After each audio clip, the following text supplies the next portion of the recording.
एक छोटे से प्राइमरी स्कूल में पुराने जमाने के एक टीचर पढ़ाते थे। उनका नाम था मिस्टर सलीमान।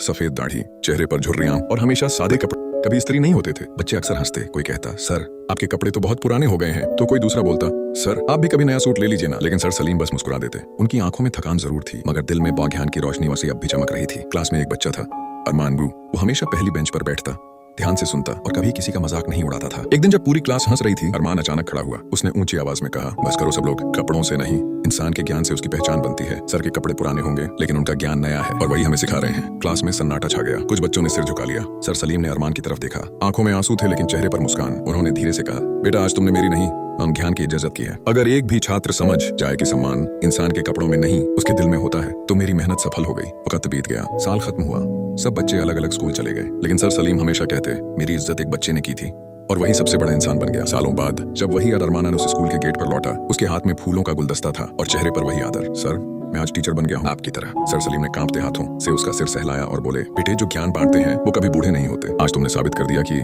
सम्मान कभी पुराना नहीं होता। गुरु के कपड़े चाहे पुराने हों, पर उनके दिल में जो ज्ञान और सच्चाई होती है वो हमेशा नई, उजली और अनमोल रहती है। अगर आपको अपने टीचर की इज्जत करनी आती है तो इस कहानी को लाइक करें, चैनल को सब्सक्राइब करें और कमेंट में लिखें, और गुरु सबसे बड़ी दौलत है।